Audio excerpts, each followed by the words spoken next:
Greetings. I want to start off today by thanking you for all you've done over the past few months as we work to accomplish this agency's important mission from our homes. And thank you in advance for your patience and flexibility as we slowly transition to a more normal work environment. Now, if you've been watching the news, you know that states and cities have begun the deliberate process of reopening. This includes many of the states and cities within Region 5, such as Illinois and Chicago. By now, you may have also heard that some of our office locations have met the criteria based on CDC guidance for reopening. So what does meeting the gating criteria mean for Region 5? It means that, like many state and local health officials, we too are seeing positive trends to suggest that we too should begin a careful and deliberate process of easing into reopening. I want to assure you that this will be a very cautious transition, and everyone will be encouraged to telework full-time for at least the next few weeks, or even longer depending on how things go. Now, I know you have concerns, and I have concerns too. So I want to share some highlights from the plan we've developed and the steps we're taking to keep everyone safe. While there's certainly a lot to cover, I'm going to focus on the first phase of the plan. That's the first few weeks of the transition. Some of these examples are specific to the Metcalf building because that's where most of us work. But for those who work in Cleveland, Ann Arbor, or elsewhere, the plan covers you too. Now, a staggered work schedule is one way that we're making it easier to work in the office while maintaining social distance. Every employee is being assigned one day during the week that they can come into the office. Our goal is to make sure that there is never more than 25% of a floor's population in the building. Now, I want to be clear that this is not a requirement that you come into the office on that day. During the first two phases of this transition, I hope that most employees will continue to telework. But if you need or want to come in, we're asking that you only come in on the day that you're assigned. Now, if for any reason you need to come into your office or on a different day, please work with your supervisor to make arrangements. Now, when it is your day to come into the office, you'll see differences as soon as you come into the building. In the lobby and throughout the building, there's new signage and hand sanitizing stations. Building management requires us to wear face masks in common areas, including entering the building, in the lobby, in restrooms, and in hallways. And in regard to EPA space, we'd like you to wear a face mask when you can't stay at least 6 feet away from your coworkers. I know this will take some getting used to, but at least you can take it off when you're at your desk.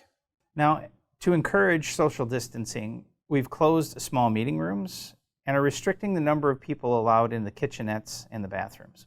Now, a lot of people have been asking about how we're cleaning the building, both before we start this transition and then once we start working from the office more regularly. The first step of this transition is a 7-day closure of the building because the coronavirus cannot survive on its surface for longer than that. This will ensure that the building is safe when we start. Now, this doesn't mean EPA Region 5 is closing, just that the physical office is closed. We will continue to operate as we have in the past number of weeks through telework and working remotely. After the 7-day closure, the reopening criteria will again be assessed for entering Phase 1.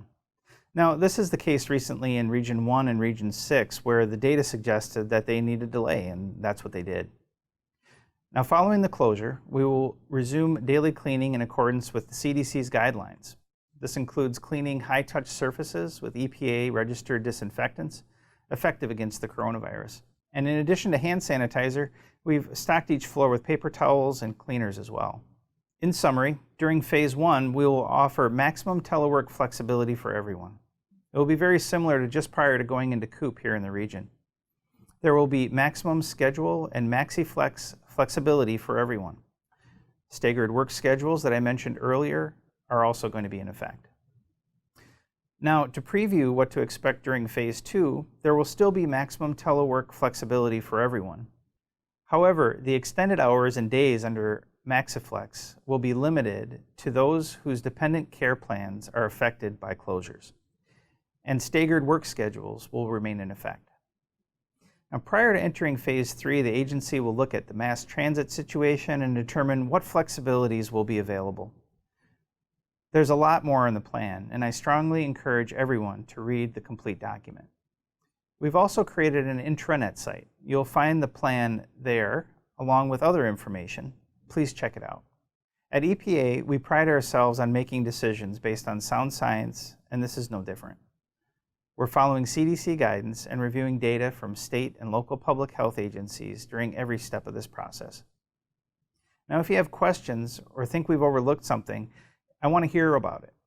We're having a virtual all-hands meeting very soon, and I've asked your division directors and supervisors to also elevate your concerns to me. We'll be adjusting our plan as necessary and updating the intranet page to address your questions. Now, the safety and well-being of Region 5 employees has always been my highest priority. It was my highest priority in March when we activated our COOP, and it's my highest priority now. We've all worked hard these past couple of months to meet the new challenges in our lives. I've been consistently impressed with your commitment and your tenacity. Thank you so much for all that you do. Please stay safe and take care of yourselves, and please take care of your loved ones.